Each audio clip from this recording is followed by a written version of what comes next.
welcome, ladies and gentlemen. Hold a little boo boo right there. I've got to take this off. Let's go ahead and take this off. We already got the disclaimers out the way, but we're here. Yes, Welcome, we are. welcome to another edition, to another installment of hashtag Fade to Black. I am your host, Donnell Alamonte Morris, here with Anita Joe, aka Teach. Then we have Mr. O, and then we also got Beast Johnson. Welcome, ladies and gentlemen. How everybody feeling? Doing good, All doing right, good. good evening. Pretty We're good. all I'm over right. here. I'm over here making a mess and drop my phone and everything. But other than that, let's go on ahead and jump on into the show. Mr. O, you will lead off with us with our first opening statement. First, let me get myself set up over here. Here we go.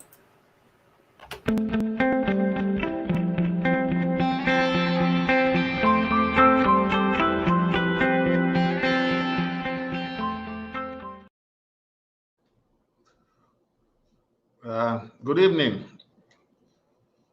These are very trying times of humanity, where history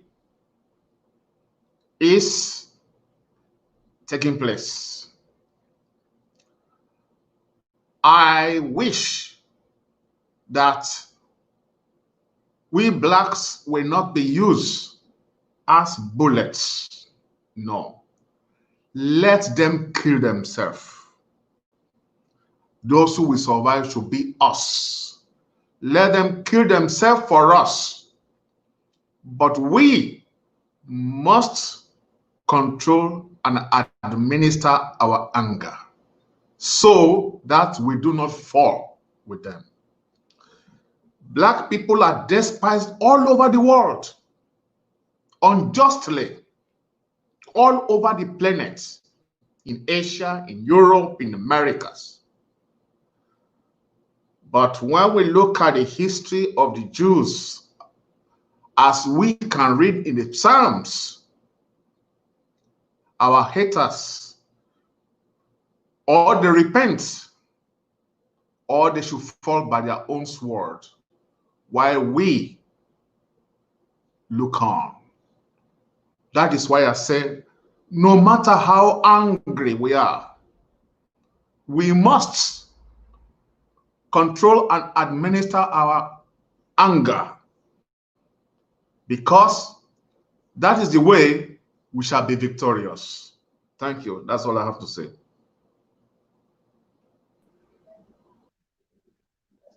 Nangadef, I greet you in the tongues of the Wolof people. Hello and welcome. Tonight, my opening statement is about social media and how it plays a role in your life. And I like to think I'm a little bit in the older generation. And some things are relegated to the younger generation, but I'm seeing that it's mixing the older generation with the younger generation, and what in my generation you would not even dream of or think of is part of my reality. How real is social media? I see people gauge their life based upon the persona that individuals may portray. And growing up, we were taught that everything that shines is not gold.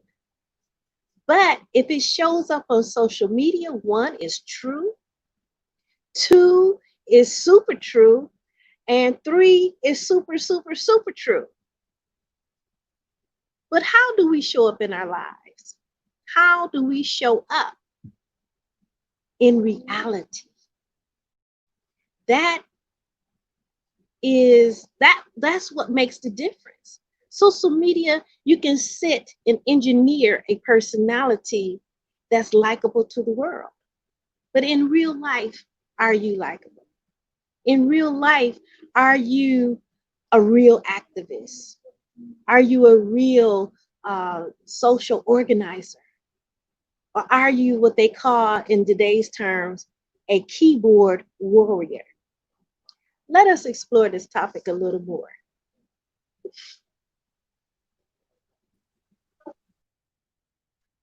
Hola.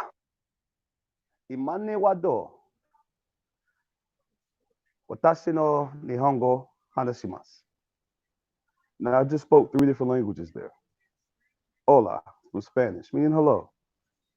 Imane wado, as I was recently informed by Mr. O from his people, means greetings, the children of my brethren. And the last is Japanese, mainly stating that I speak Japanese. I say these things for the point of extending your education to ensure that racial harmony. Something as simple as just knowing a word or two can be extremely thought-provoking and sincere and heartfelt to an individual whose native tongue is that.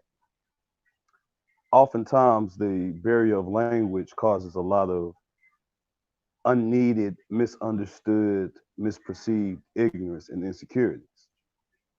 But when we just step outside of our own comfort levels, our own comfort zones, and learn new ways to say old things, we find new energy and new people surrounding us.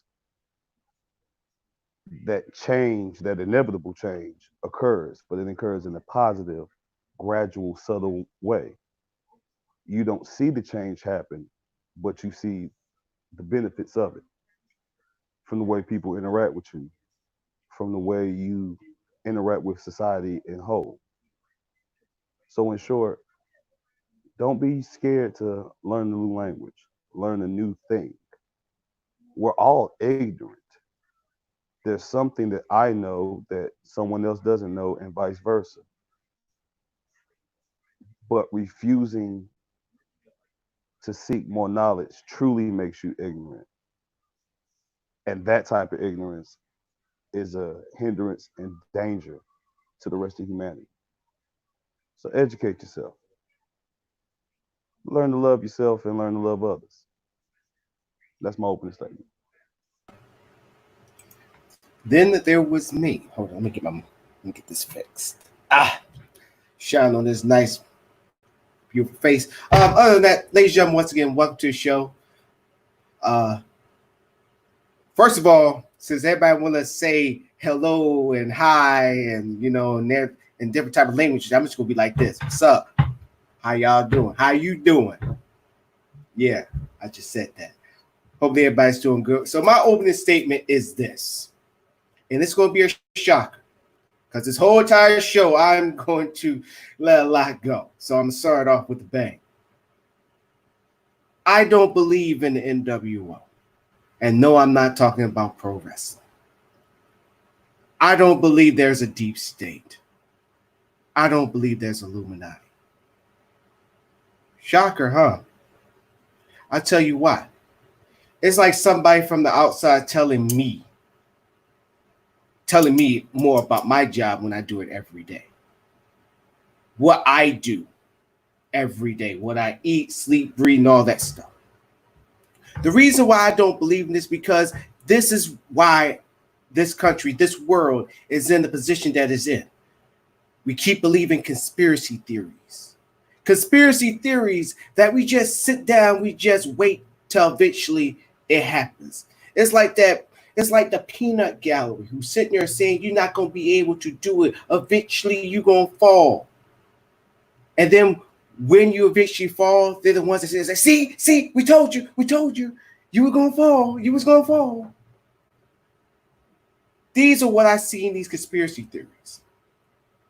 If the NWO was this freaking powerful, you would have think that they would have already cut out the population long time ago.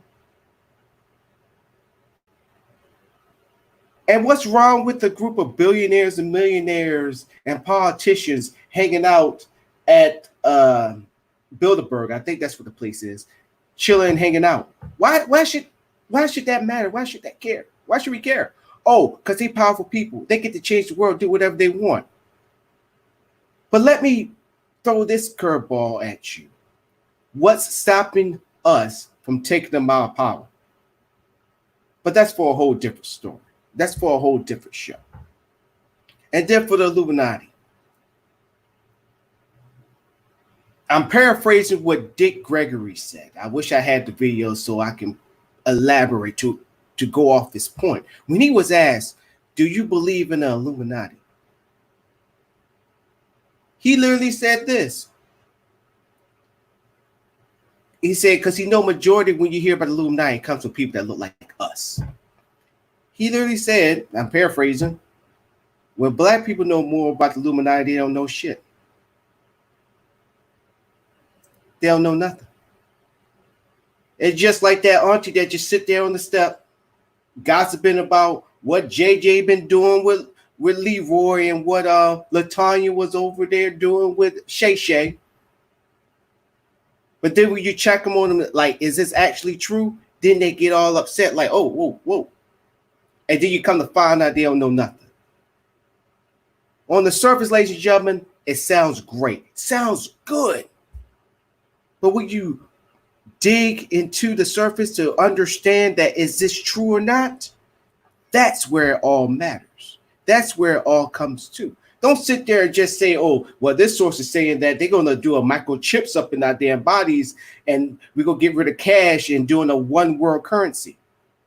My question is, it haven't happened yet. When would it happen yet? But I guarantee you when, knock on wood, when eventually it happens, you're going to be like, oh, yeah, I knew it. Y'all going to be sitting here for another 50 years, passing it down to the next generation.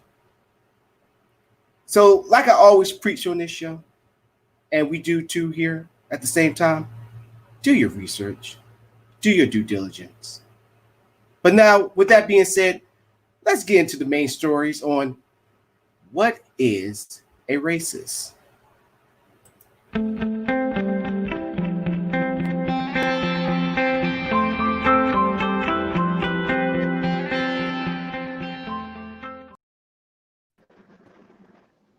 Well, ladies and gentlemen, welcome back. I can't believe I am myself in the dang video. But let's get into it. What is a racist? What is racist? The reason why I want to talk about this, I'm sorry, B. Johnson. I'm trying to make an opening.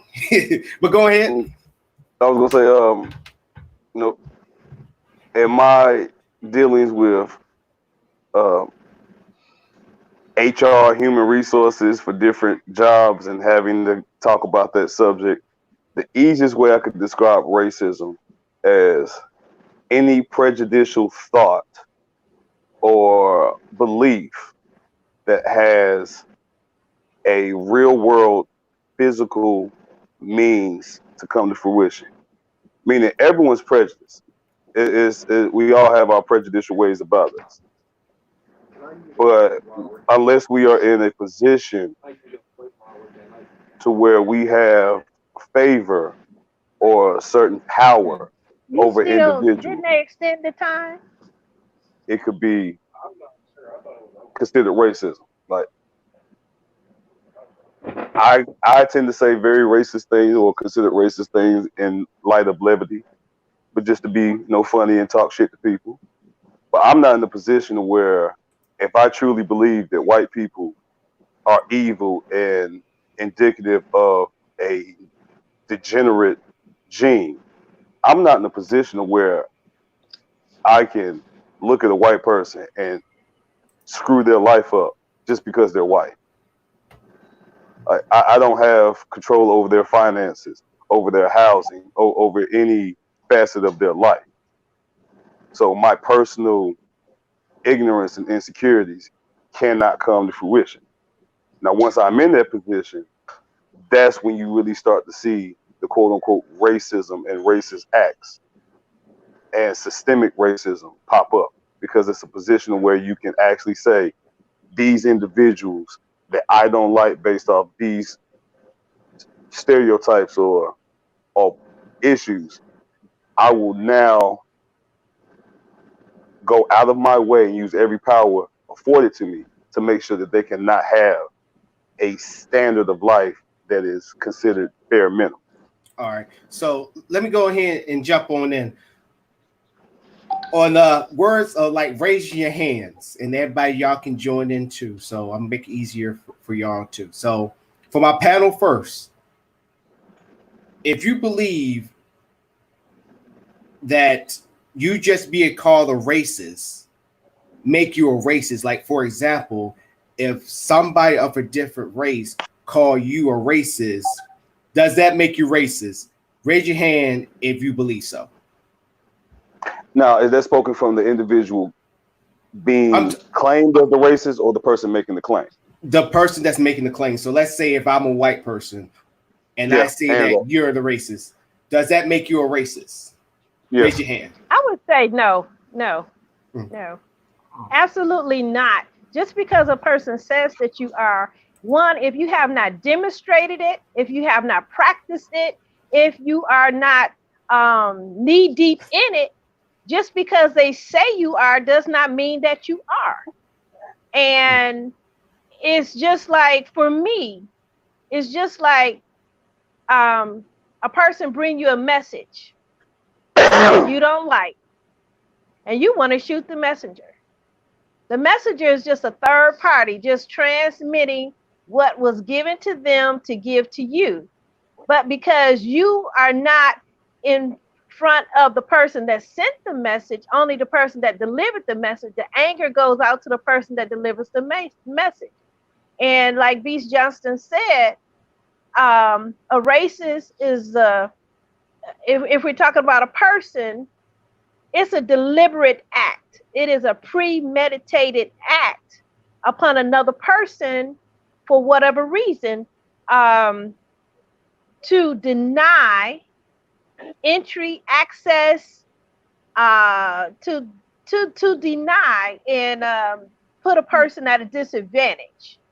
So just because a person says that you're racist does not mean it, okay? And the reason why I say that is because people call me a racist, and they're far from the truth. I highlight the racism within our system that are governed by laws. I highlight individuals and systems that practice racism.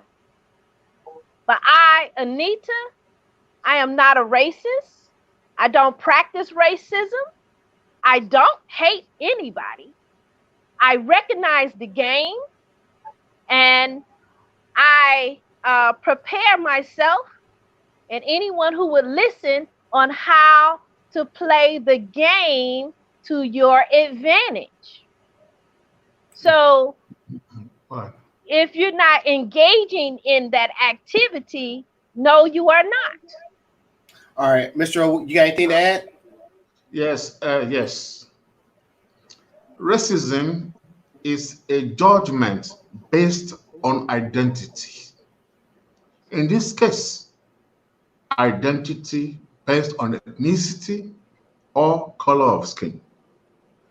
That somebody calls me a racist, that is his own judgment, but not mine, because I am not a racist.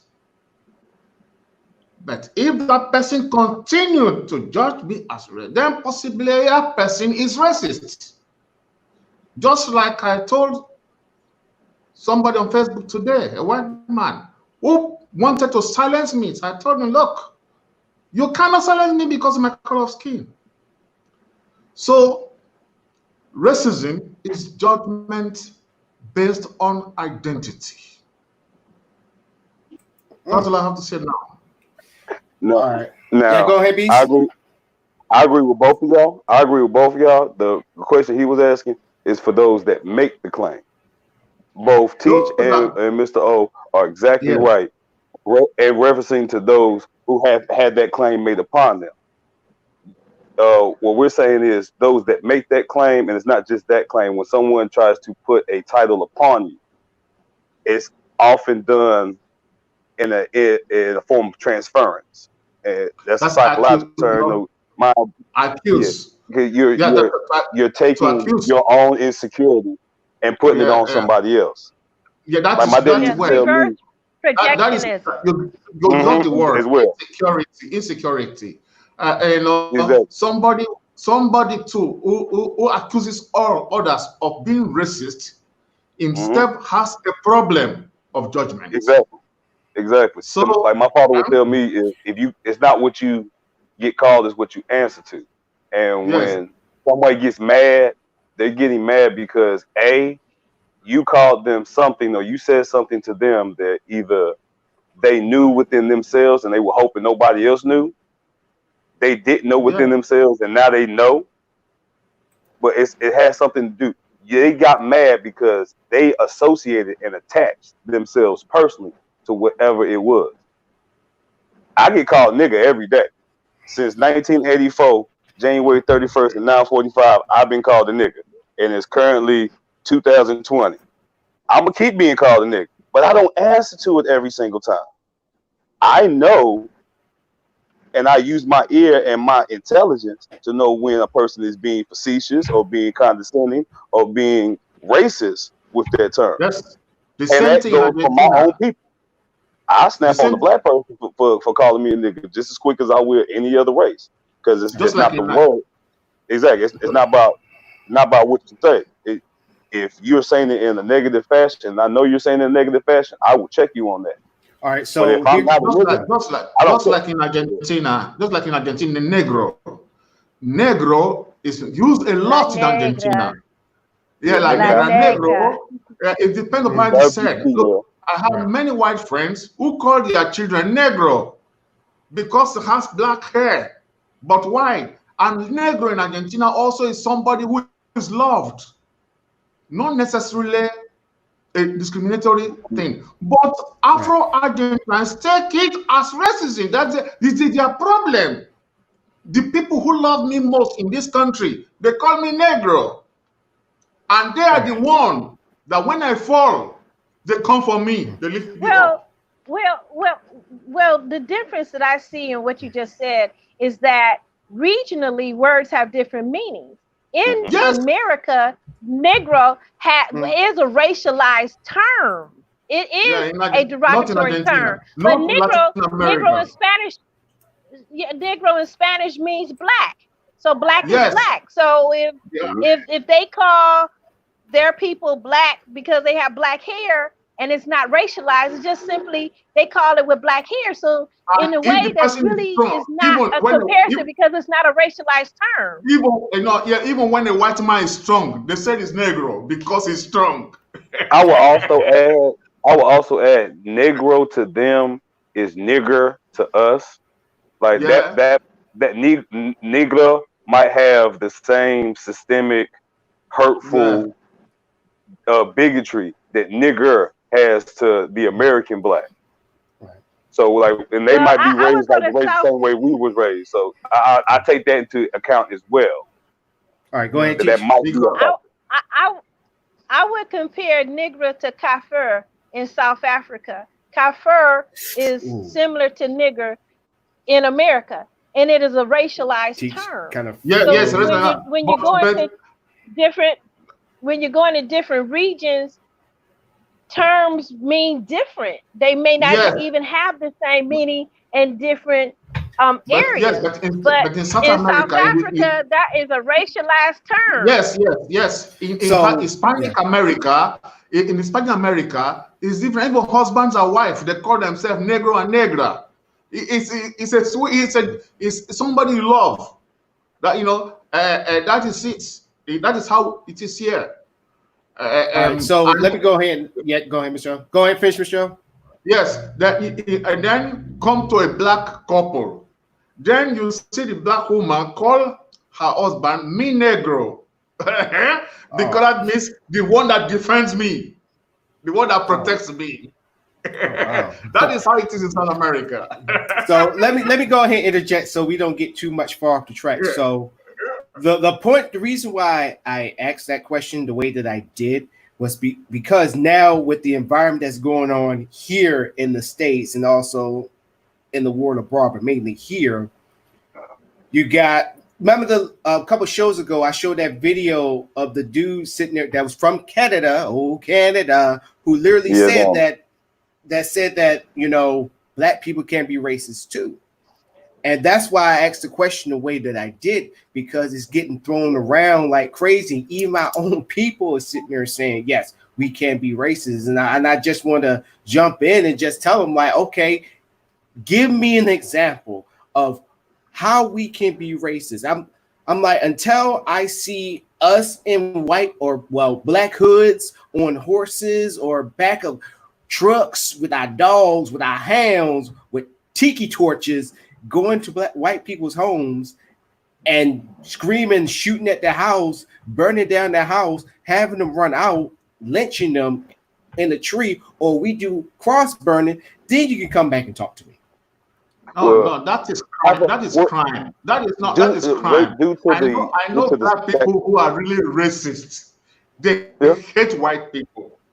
Look, they hate white people in their expression, in their thinking. But you know, the one you are giving as example, they are criminal. They have no color of skin.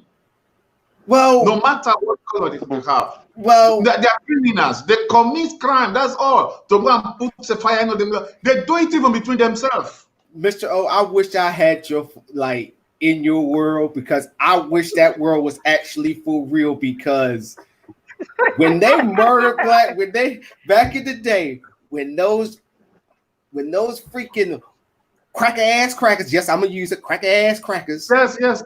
Went through the towns when they, yes, and you're right. What you said is exactly right. You are exactly right. But they went up in there with the mullah, not just to kill. There was like, you know what? We cannot stand this nigger, and we're gonna kill him. Definitely, but definitely. All right, so I'm even gonna take you to where like the Black Wall Streets were really, they were growing in America. If you ever saw the movie Rosewood, I know Tulsa was horrible. I read about Tulsa. When Rosewood, when that happened, that wasn't just murder. That wasn't even a race riot. That was basically white folk going up in there killing black folk because they thought a woman who actually was a slut lied saying that she was raped by a black man, knowing how tight-knit that community is. That is crime. It's envy. If I can jump in real quick. Yeah, go ahead. It's envy. Somebody don't differ, with you. It's envy. There you go. It's not, look, the color of skin only what to paint it. They are criminals. Okay. So go ahead, Beast, and I'm gonna get on answer that. What Donnell is showing is an example of the extremes versus the spectrum. Like when you're talking about racism, when you're talking about any act or entity, the extremes are the end game, with the most visible, the most viable, the most palpable moments or impact. So when we're dealing with racism and like American racism, the extremes are the things that you speak of. The total genocides of Tulsa and Black Wall Street, the nightly Klan marchings and cross burning. Yeah. But when you realize, but we're in a level now that we've been conditioned to only expect the extremes and not see the spectrum. That's why it took us so long to see the systemic issues that we have, because like the spectrum, you got your get out racism. All right, so to add on to face and do all that shit like that, but when you speak on that, it's like you really got to understand it's more than just the violent acts. And so when we can take it to that level and we can match it and go over it, but we found that there's other more viable forms that we could copy. All right, but hold on, Michelle. But to add on to what Beast Johnson's saying, it also goes very, very deeper in that. Where you can go to towns where they actually have signs that says "Don't let the sun set on your black ass" or stuff like that. You ever heard of sundown towns? Mm-hmm. You see, what? No. I've had that. I had that Yeah, it so exists even in Spanish. It exists in different languages. no. So I mean, it goes deeper than Mr. O. Me as a me being in the military and going to knock on wood. I hope I never go to another freaking base that's in the South. No disrespect. I am a country bunker, but I'm just keeping it real. It is Where what it is. what we have to go through when we go through reception replacement, whatever you want to call it, where they introduce us and they literally had to tell us about sundown towns. Fort Campbell has sundown towns because that's where KKK, where they are really they are on it. Like they would tell us not to go here and there, but then you go to a place like what's that place, Jasper, Texas, where they have a sign right there that said "Don't let the sun set on your black ass" or something like that. Basically saying that you better get out of town before it's dark. Or back in the day when they warned black folks like fear the night, niggas, fear the night. No. That is not just I'm going to murder. No, it's get your black ass out of town if you know what's good for you. Or don't come in these towns. And these towns, no, and Mr. O, and you're right, but also you have to understand it is about race. It's about race. When you got freaking towns, even in Atlanta. I don't know if you saw that Oprah Winfrey show where she literally went down to, I forgot what the town name was in Georgia, where she went down there. I give her credit for doing it. I would never do it. She went down there because they was having like a protest and all that stuff where the audience was nothing but white people. And when she got done with that show, her crew literally packed all their shit and left before that town went dark. So it is always and forever will be about race, which also circles around what this show is all about. And I'll let you say your point, and then we're gonna go ahead and go to another part. I understand you. You know, when I landed, I saw the name of one university in Africa and in Argentina. I boarded a plane and I landed in Argentina. The second day I went there, it's a university of the upper class whites in Argentina. And they were surprised that a black man from the jungle will come and say he wants to study there. And it's a university belonging to the Navy. And the admiral, who is the head of the university, received me. I spoke English to him and he spoke Spanish and French to me. But after knowing the language, and I went back to the university, say, well, I now know this language, I have my credential. I got in, of course, not straight. But before I went there, some admirals already have sent a letter of recommendation. The day I graduated, the only black man that ever studied in that university, on graduation day, they gave me a standing ovation during 15 minutes. One thing was what they thought about black people before I landed. But after knowing me, I speak English, and for them to speak English is somebody of a high class. And many of those students wanted to practice English speaking with me. That is what opened the way for me. So many racists are ignorant. They do not know the value of human being. They do not understand that for every human being, there's nobody better than another human being. One thing I gotta say about, well, there's a lot of things I can say about Mr. O, but this is the main part about Mr. O. If Hope was a person, it would be Mr. O. But you had his picture will be right there. You could be like, hey, look, I got a flat tire. Mr. O be like, look, if you still got 3 more wheels, you can still drive the motherfucker. Drop it. You're not that far away from the gas station. Hey, he be one hell of a motivational speaker. I'm saying, right? But Teach, I knew you had something to add, and then we're gonna get to this question from Mark. Mark, thank you for sending in your questions on stuff. But yeah, go ahead, Teach.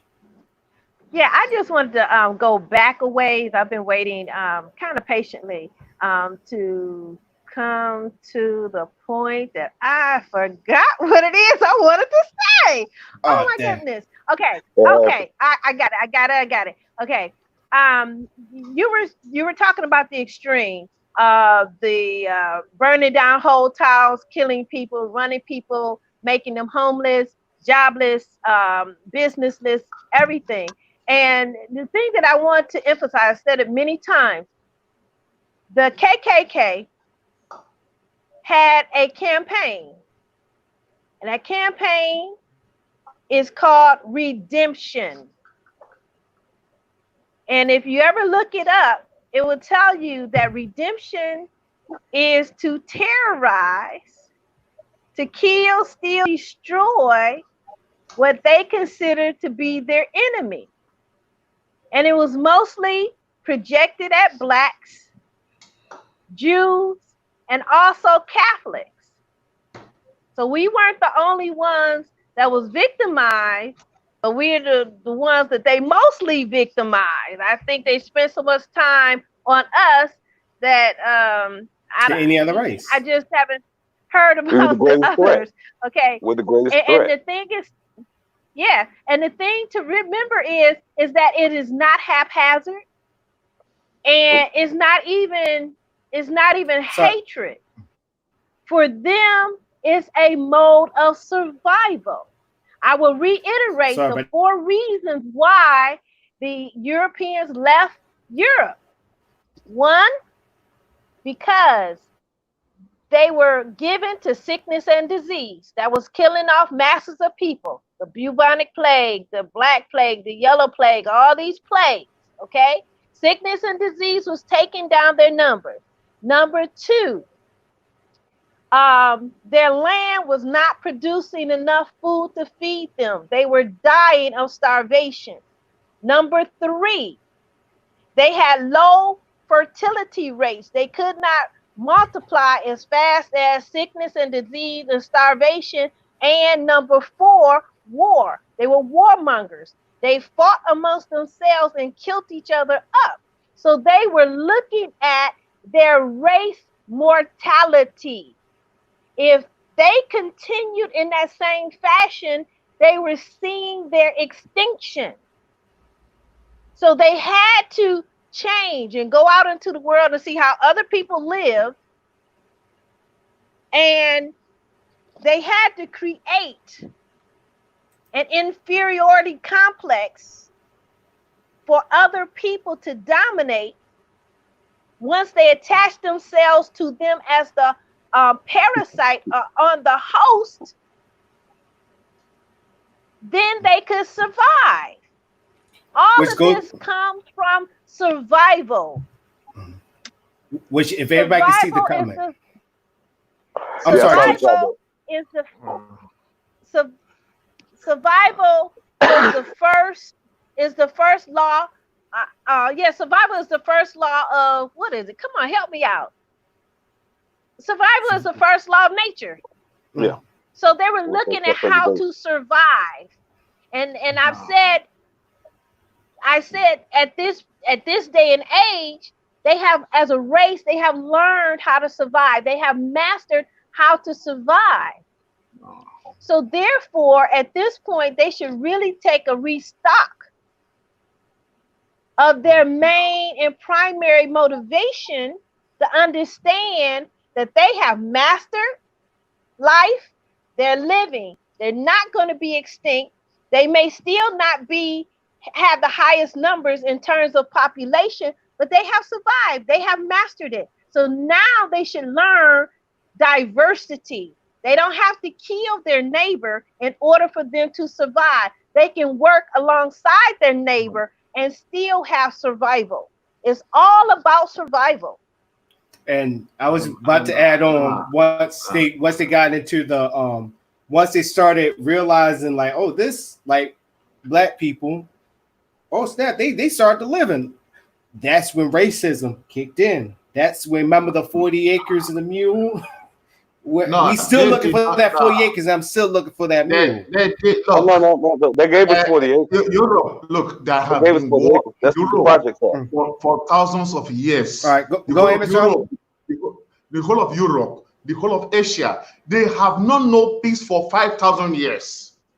Those who came to America were criminals that were expelled from Europe. That not necessarily because of that of disease came later, but Europe has been fighting war for years. It's a continent that know no peace. You know, the Caesar, the Ottoman, all of them, even China, they've been slaughtering themselves for thousands of years. Africa is the only continent that a tribal war lasts 2 days. That's all. We have been, maybe the jungle protected us. That is why we did not slaughter ourselves as the Asians and Europeans slaughter themselves. But those who came to America, they were criminals. They condemned them to death and then say, you have an option, go to America. And they went to the street of London, condemn prostitutes, and then load them into a ship called Mayflower, go to America. In England, when a woman is condemned to death, they give her an option to go to America. It was how they became a business. Okay. Yeah, we went over a chapter today in my History 108 class of the concept of shifting Europeans out of Europe.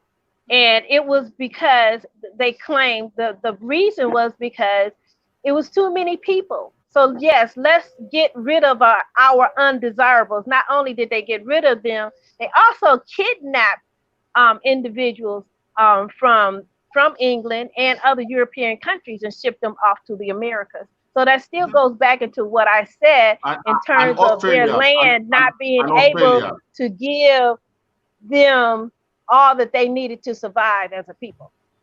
All right, so European East is bloody. Also the Asian, it has been blood always. In the last 5,000 years, they have not known peace. When they stay 50 years, there's a world war. When they stay 50 years, another war. There are people that have no peace in their hearts. All right, so let's so which leads me to this next question for this subject. So does that make us prejudiced? If let's say we got something against another race, so let's say I have an animosity with the Jewish person. I'm standing next there. I'm standing next to Nick Cannon on this one. Okay,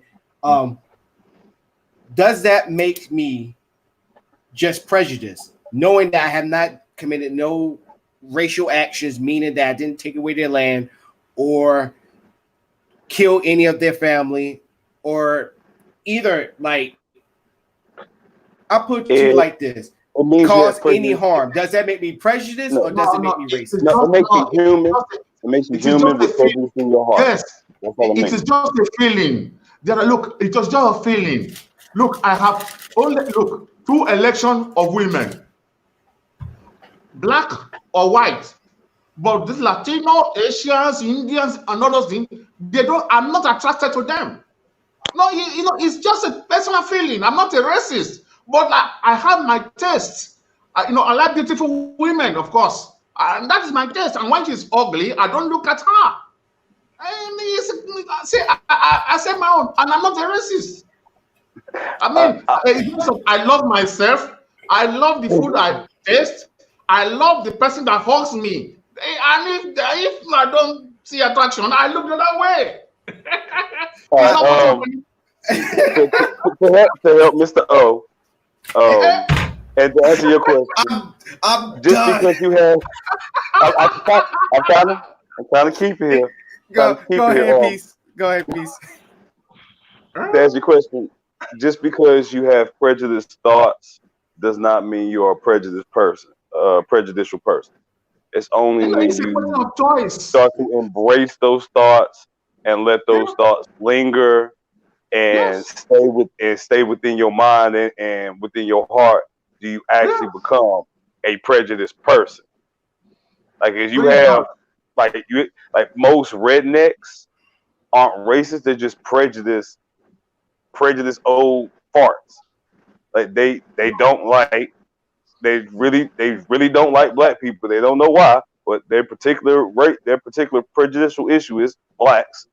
Blacks do this, and they're not in a means to do anything about it. They can't really do nothing about it. Now they have their racist moments. Now when they engage in that prejudicial thought and, you know, start pulling out weapons, then yes, you start to cross the territory of racism and racist actions. Look, And, you know, a prejudiced person can be a racist. But all races are prejudiced people, and all people have prejudice.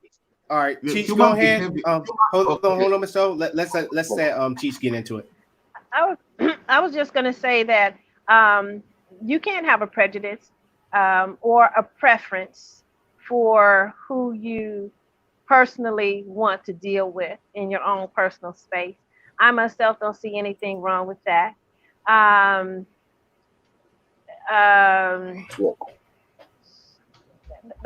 That's it. All right. Go ahead, Mr. O, on your point. Yes, look, human behavior cannot be absolutely defined with one definition.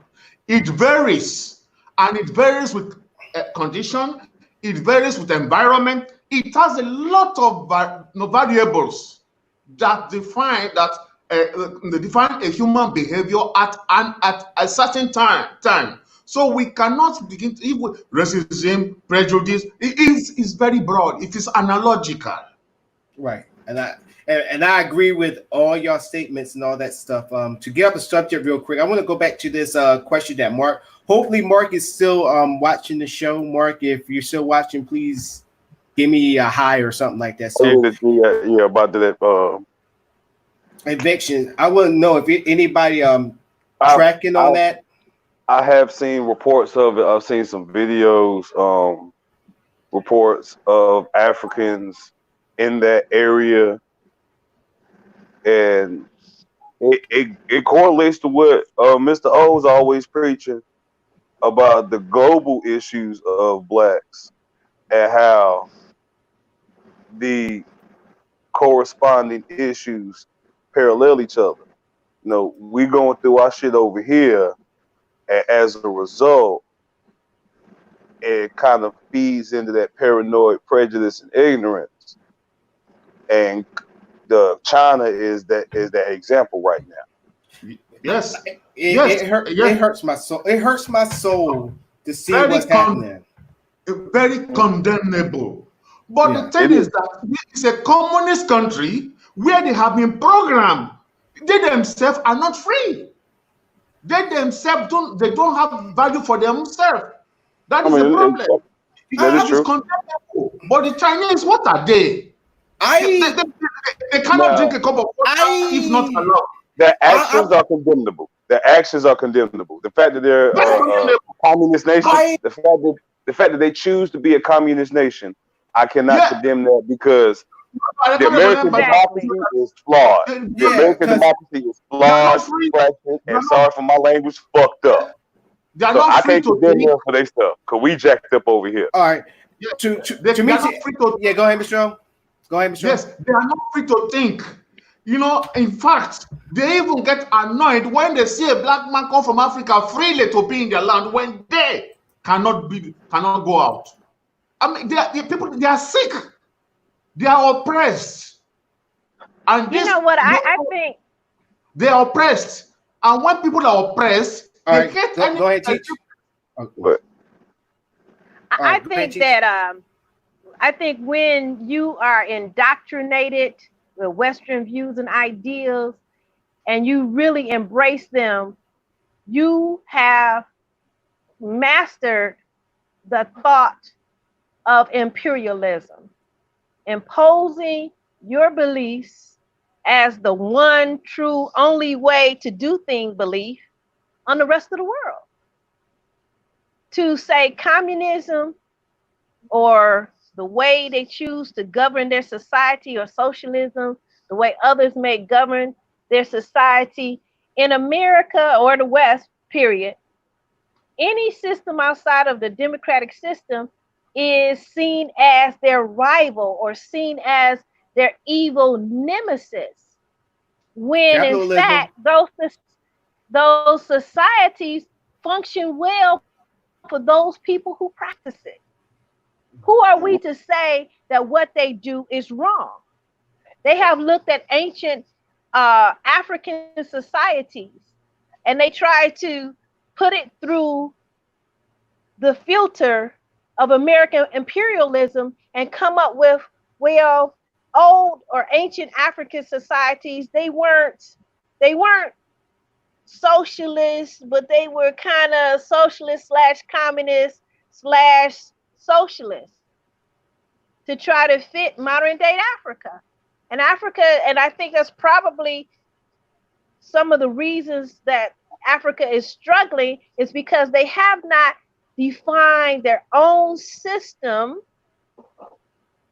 They're trying to get the approval of the West on how they should govern themselves. And they bumble and fumble at it instead of creating a system that's unique to them and let it work for them or let it fail for them. But to copy someone else's system and you bumble through it continuously. One of the things that I hear out of Nigeria is that our leaders are so corrupt. Our leaders are so corrupt. But look at the system that you copied. You copied a corrupt system, but they think the West is pristine. They think the West is without flaw. The West is filled with flaws. It's filled with corruption. You have copied it. And then you sit and wonder and scratch your head. No, not necessarily. Now, look, when we talk about democracy, the oldest we can know about were Greeks, and many of them were blacks.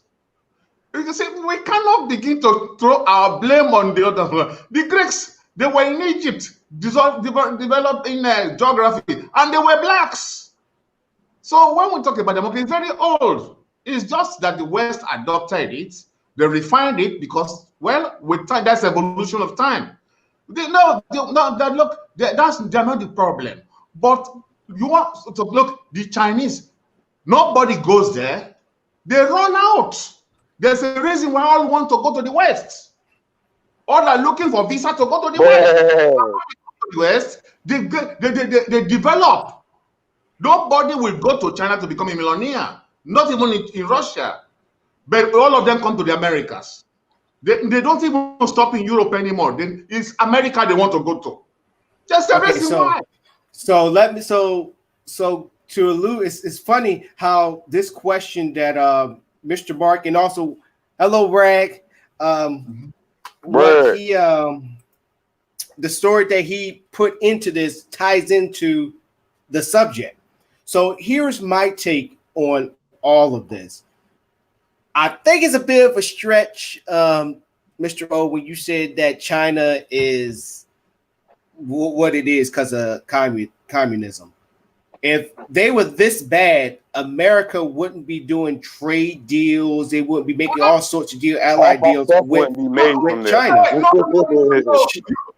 Brother, you got it wrong. That is why because America is capitalism, they look for where they can get more gain. So they transferred many of the industry to China to exploit the people there who are in slavery. It's a business between the two. Yes, we know that. But we know that. And the Chinese have more millionaires per capita. And then Chinese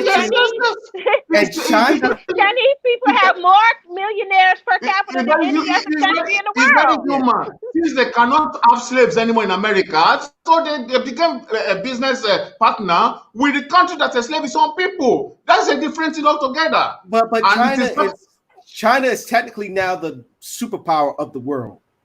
No. Right now, if they're not, then they are very, very, very, very close second to the United States. China, even with the communist, even with the hear me out, so even with a communist government, they still got a pretty good freaking economy, even during this pandemic. Because the Western world sold themselves. It is the Western world that sold themselves, and all the technology which China is designing, they all designed in the Americas. Look, there are thousands of buildings in China that are ready to steal all the design in the Western world. I import equipment from China for my development. When I look at the chips are America. They are Intel, they are Texas Instruments, they are national. But what they do is that it's a business. We design in the West and they manufacture over there in China. But also you got to keep in account, Mr. O, the United States still owe a debt to China too as well. And Well, because they it's business. at any, but at the end of the day, we are in China's debt. That is smart business practice. That now you want to talk about business? That is smart business. That is a monopoly move right there. It's saying it's like this, Mr. O. It's like this. No, I'm sorry, Mr. O. But yeah, that's like me knowing that me, let's say me and B. Johnson, we're both in the cookie making game. He's I'm about to go under. Me and him been competing with each other for years. Now I'm sitting there like, yo, I'm like, let's say I'm $22 million in debt. And he knows this. So I meet with him like, yo, man, we've been business against each other. You think you can hit me up with this loan and I pay you back? All right. But remember, you're in my debts. Mm-hmm. You are in my debts. When I want to give that, with me giving you this loan at any day, at any time, I can be like, hey, give me my money. Give me my money. That's, I mean, yes. The Chinese loan, even with this administration. Not this administration, made a lot of loans. I even went to one of his seminars. His son literally went on the stage and he literally said that I remember when my dad was down and out, and he went to this gala where he wasn't even invited. He went up in there, and the guy who said that when he was asking him for a loan, he was talking to all his banker buddies, telling them, yeah, that one kid up in New York, yeah, I turned him down. He didn't know what he looks like. So when he introduced himself and gave him the loan, and then he realized who it was, he said, look here, man, I know who you are. But at any time, when I want to tax that ass, I'm expecting my money. And then the Western world they were foolish to have trusted the Chinese. Now, with this coronavirus, they look, even Japan have started moving. Japan in the 70s was a power, was the second economy, but they transferred all their industry to China. So now with this coronavirus, Japan has started withdrawing its, the Western world will have to withdraw their companies because they were stupid. You know why? They got deceived? The NGOs. The NGOs got bribes from China, and then they made a recommendation and allowed China into the World Trade Organization. That was where they fucked up. But then also you gotta think we outsource a lot of jobs. There's not a lot of jobs up in here. Yes, that also tears that was the error. And even China, they even got their business here in America. Yes, because they were allowed into the World Trade Organization, but a recommendation of the NGOs in a UN agreement. They bribed them, just like this stupid man from Africa who is heading the World Trade Organization. They bribed them. They know that we in Western world. Okay, Mr. Let teach up. I'm asking him a question. Are you saying that they should not have been let into that organization? And on what basis? Because of the slavery, because of slave labor, because it is cheating the workers in the West and other parts of the country, of the world. So they have ships on the sea where workers will be 2-3 years working without going home just to be able to reduce the cost. It was a dirty game. And they were allowed. Before they were not allowed because of that. Now they allowed them and they took over the whole place.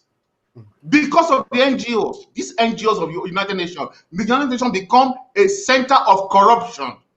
So does that make them racist? Because none of that is helping our African countries. No, not racist. Racism is a different thing. Racism is a different thing. I'm talking about how the Western world. It does break up a valid point. I mean, with the Euro nation, with the EU. The Western world, the Western leaders got corrupted. They got corrupted. Well, and they mortgaged them. Okay. Let's go ahead, teach. Let's look at it through the eyes of capitalism and democracy. There was a campaign to extend the global economy. That since the way Americans do business and they're the superpower, we want to help our Chinese brothers and sisters earn a wage. So therefore, we're going to take our companies and outsource where we normally would pay Americans a high livable wage, which cuts into our profits. We would go and outsource to China and pay them very small wages, and we can increase our bottom line. That is through the eyes of capitalism. It is working for the United States. It is working for a capitalistic society. It is capitalism having nothing to do with democracy. It has everything to do with it. It has everything to do with democracy. Why do you think? Hey, let me jump in. Let me jump in. Come on, go ahead, B. Johnson. And let B. Johnson say something. Go ahead, B. Johnson. He speaks of the American Western democracy.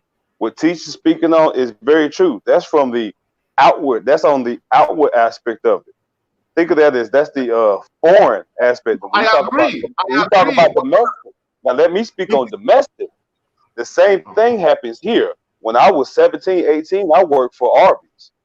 And when I was there, I was making $7.75, $8 an hour. My African co-worker, he was making $5.34. Yes. This is in America, and he works more hours than I do only because I'm in school. But we work the same evening shift. I see him every evening. I know this man should be getting money. Yes. I happened to ask him what he was getting paid. And he spoke decent English. He spoke decent enough English, you know. Yes, I know, because many of them, before they left Africa, they were well prepared. But it's one of the things when you migrate, you just have to pay what we call in Argentina floor bills. But what I'm saying that the problem we have today, during Bill Clinton, and Bill Clinton was saying China was our most preferable trade partner. So it was a policy created to benefit everything Chinese, and it didn't backfire.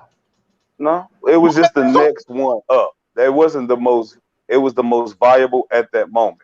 If you look historically, the Western influence. The Western influence and stepping into economies does not just stop and begin with fire. Hold on, Mr. Richard.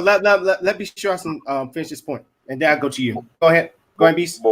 Before we were outsourcing to China, we were doing the same thing in South America, which brought upon the Contra, Interpol issues, and all the code that was getting pushed during the 80s. You had the same issues that were popping up when we tried to do it in the Middle East, which brought upon the actual creation of the Taliban, and thus led to ISIS. They're all connected. They're all connected. This is not the first time that America has said these people have a viable resource and a marketable asset, and we should incorporate that into what we're doing so we can make more money. If we can outsource some effort to their people by helping them, we're giving them something to do. Mm-hmm. Instead of what they were doing before, they're making something with their hands. They're part of something bigger. Yeah, to say they're helping them. To say they're helping them is a lie.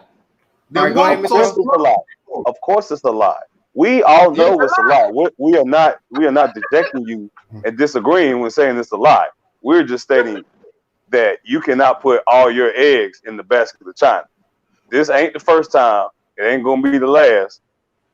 The next country or continent that may pop up, hell, and maybe Australia and New Zealand next. They might have some shit over there that we want to make money off of. So it all depends. In the global economics of things, they're just the next one in line. Which leads back. Go ahead, Mr. O. Look, now the thing also will backfire on China. because of this coronavirus, their export also reduced. I was about to launch a product into the market in April based on the equipment I import from China as components.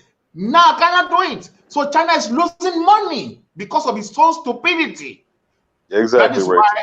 That is why Al Gore is saying that the economy of the world now has to be reset. And I'm not happy with that, because when they reset the economy of the world, they will carry black people again as slavery, and I refuse it. They must fix this problem that they created. No resetting of the economy of the world, because when they reset it, they will enslave black people. Which goes back to racism. With all this outsourcing of jobs, it goes all the way back to it. Because guess who's going to be flat on their asses, now on their feet, on their asses, when jobs are being outsourced and when we have these trade wars and all that stuff? Black people. Black people. That's why I say no, because the policy does not represent the people of America, but the deep state, which you refuse to agree with, the establishment. They are the powerful. It is like a mason, a lodge. They have no humanity. All they think about is money, like just sorrow. So they are the one. Even the people of America are also their victim, because those people. Let me ask Mr. O a question. All right. Yeah. All right, go ahead, teach. What was the benefit? What was the benefit of colonialism in Africa? How did the Africans benefit from colonialism? I'm gonna sit back on this one. Yeah, I'm okay. Because I see where you're going with it, teach, and I like. I like. Too. Yeah. Hold on. Let me get my one is French colonialism. The other is British colonialism. The British, in fact, did not have colonies. They had protectorates. And it was based on business. When the British got to West Africa, they saw that we have good soil. So they went to Brazil to steal cocoa and rubber and converted our tribes into producers of cocoa and rubber. We enjoyed it because it brought development, until when the static rubber came out and the markets produced. So the problem is that the colonialism it's not the way you see it in America. Even many of us born in Africa, we even think that we're even better, because today we are killing ourselves. Now we are importing, we ourselves now, we want to be colonized again. So the problem is not because of the British. The French is different. Well, the French took over German former colonies. That's a different thing altogether. But the British protectorates, they are different. They put in education. Look, when they set up a church, a church, there will be classroom. They printed books in local languages.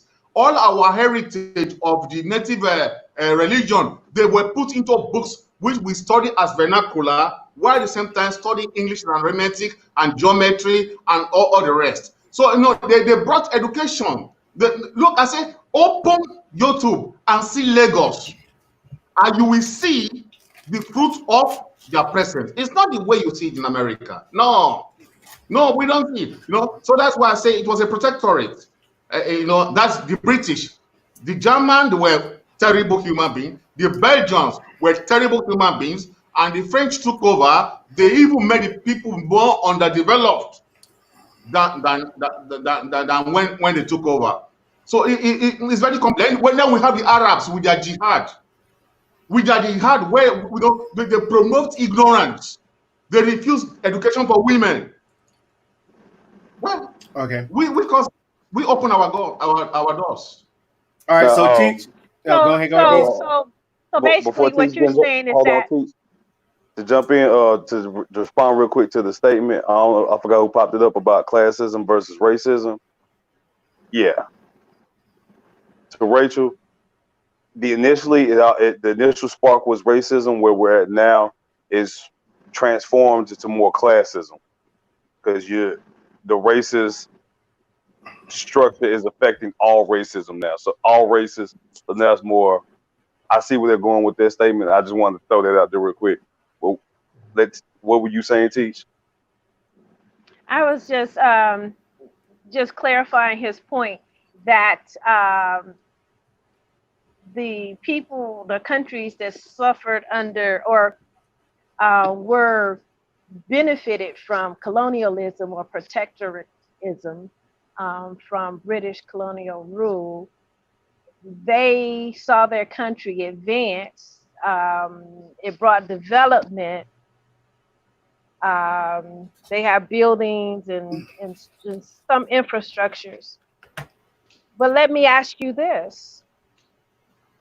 Is it praise that they brought their development and showed you what they're capable of?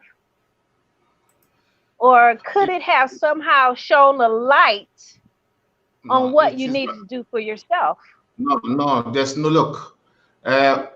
Nobody does anything for themselves. The whole world started developing after we started connecting with each other. Just look at infrastructure. Dubai was not Dubai as it is yesterday. Dubai is Dubai because the Arab princes all studied in Oxford and Cambridge and brought the knowledge back home to develop their home. He said we cannot isolate ourselves.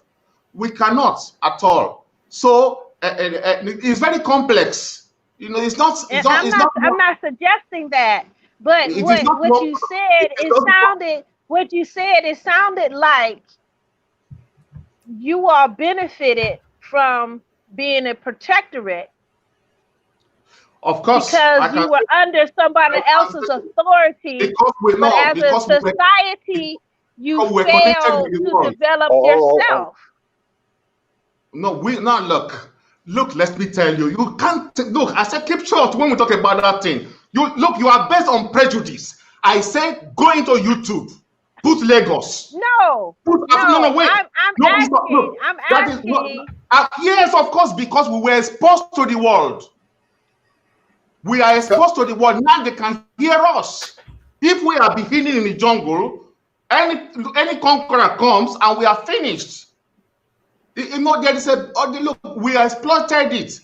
It was very slow for those protectorates to develop. All right, so look, I still want to look. Yes.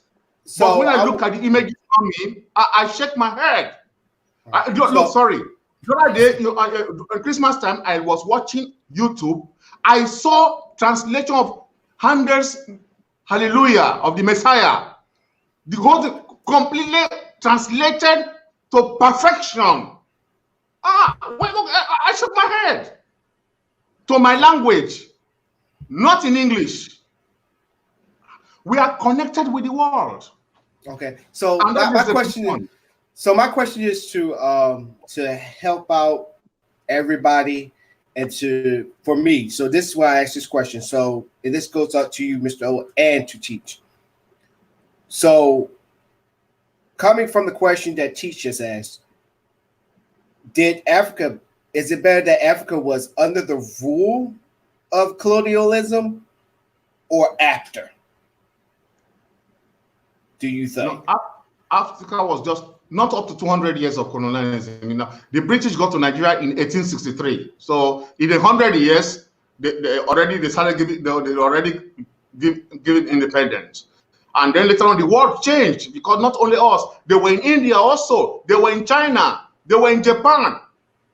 You see, so their presence opened us to the world and opened the world also to us.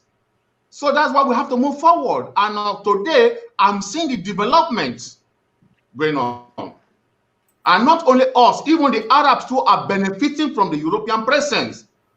Turkey, or India, all those countries in Asia, they are all benefiting it from the technology, from the science, for everything. It was the world that changed. It is humanity that evolved. And as it evolved, where there were pains, there are pain in the road. But humanity has evolved. Okay, all right, Teach, what about your answer? Well, I agree that the European presence did leave an impression on every country that they had conquered and dominated. But how those countries situated themselves after being colonized can be seen different. Some took the route of self-identity and they closed their borders. Like he said, China, they're under communism, and China is growing. And like I said earlier, China boasts of having the most millionaires in the whole entire world. So if communism is wrong, they're doing something right, because their people at large is enjoying quote unquote life in terms of monetary value. Now, in terms of cultural or spiritual value, I can't gauge that, but they did what they needed to do for themselves, and they knew how to cut that umbilical cord. And Africa, too many times, is being chided for not being able to cut that umbilical cord and develop on their own. They're seen as the last ones to develop now they are developing. being colonized. Now they are developing. They are developing. They are developing. Is the fastest growing economy, the fastest growing continent is Africa today. The fastest. That's true. That's true. But China is on top. But China is on top. Yeah, but look, early this morning on BBC, I listened to Okonjo Iweala. Okonjo Iweala is a Nigerian woman that was the vice president of the World Bank.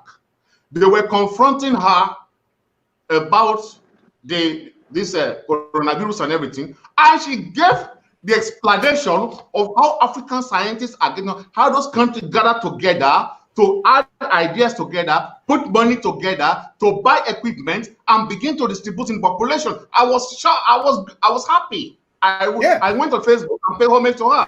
The Africans are working. Although we have bad leaders, but the continent is waking up. Yeah, Madagascar and then your native country, yes, they are building up. No, in fact, you know what? Before Donald Trump spoke about hydrochloroquine, it was Nigerian doctors that were the first. As soon as the video came out, Nigerian doctors said that was the remedy for it. Before the thing, it was a week later that Donald Trump said it. But they will not tell us that our scientists were the first to discover it. Yes. That's why you have to promote it yourself. Yeah, I say it yourself. You can't wait for somebody else to say it. I put it on Facebook. Yeah. I said later on they should say it is African. Nigerian doctors were the first to say it. Hey, no. See, today they did not mention Nigerian doctors. And I put it on Facebook. Yes. I'm happy that we're on the subject of economy now, because once again, y'all just don't realize it. It may sound like, and I'm not only just talking to my panel, but I'm talking to everybody. It may sound like we talking off the subject, but we're just going. It's not even a rabbit hole. We're digging deep, because when you talk about racism and racism, you just think about somebody call you N-word, and then also what we saying about the KKK and all that stuff. Now we talk to nitty gritty where you can make changes. How it's actually influenced when you walk outside, including when I walk outside my room. So, which lead me to this. Mr. O, you sound like you're a capitalist. You sound like that the Western world got all figured out. But here's I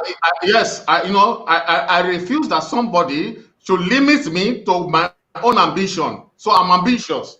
Right. And capitalism is the one that gives me the road. Right. Look, my niece wrote me the other day that she told me that she produced one thing, and that if she has a little bit more money, she could produce more to be able to have more gain. I sent her money. Yeah, there you go. And see, like I said, if hope was a person, it will be Mr. O. Yeah. But which leads me to this question. She did not ask me for money to eat. She said, Uncle, Daddy, this is what I'm able to do.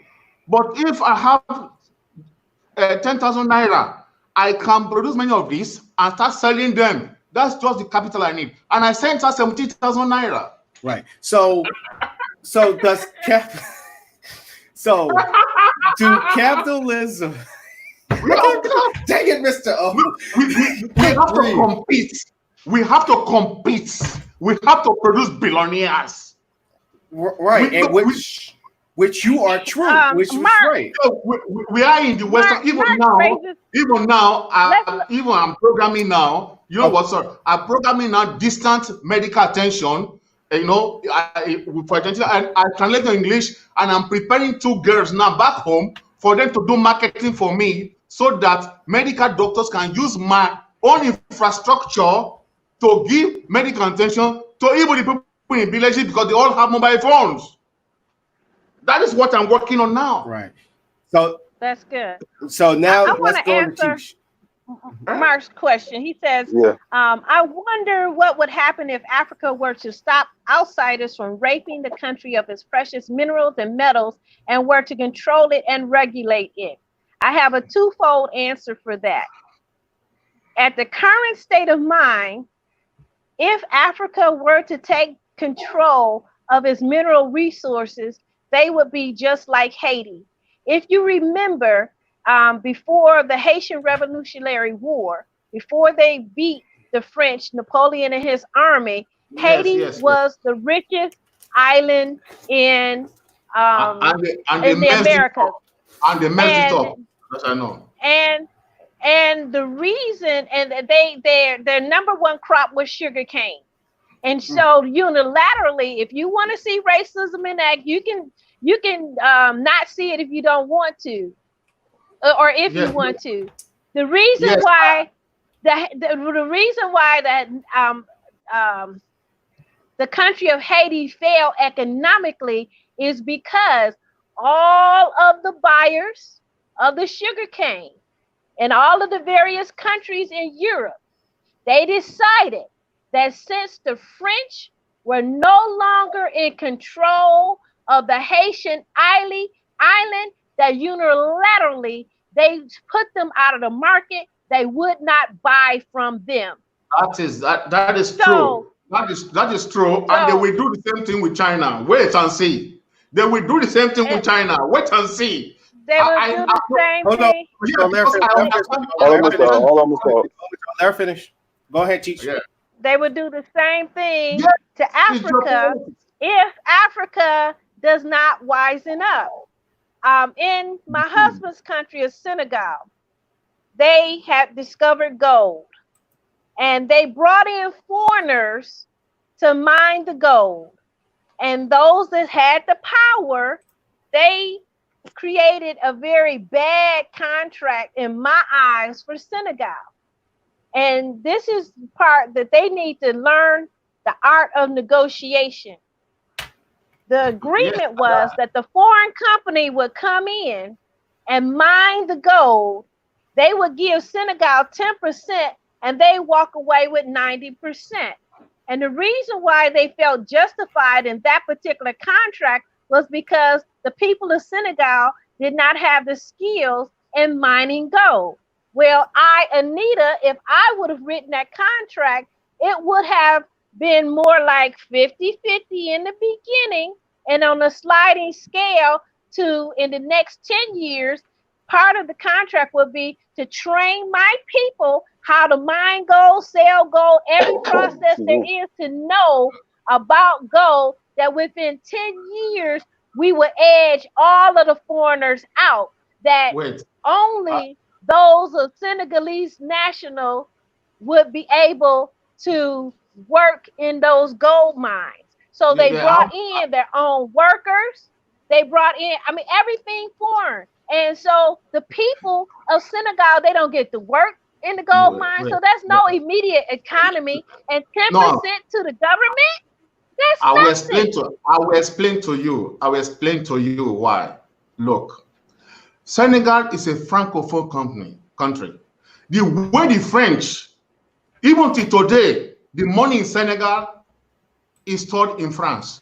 The French type of colonialism is what nobody should ever. So they did not develop the mind of the people that were their colonies. Whereas the British, they did. But the problem is that the British brought.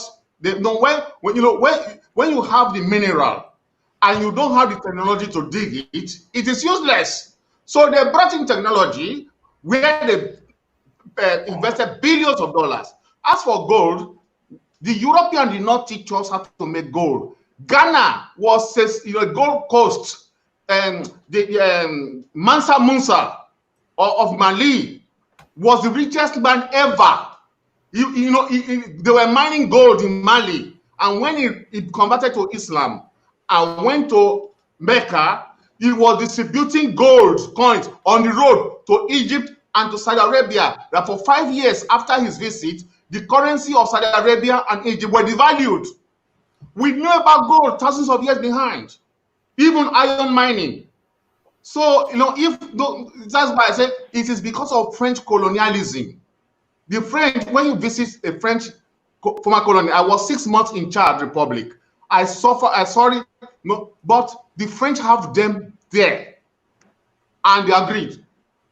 But in the Anglophone countries, they are more rebellious. The Anglophone countries, they are more rebellious. And that is where you see the development today. I say, just look, when you look at YouTube, there's called Atlantic City. You will see Atlantic City that they are building now Nigerians are building in Lagos. The Dubai of Africa.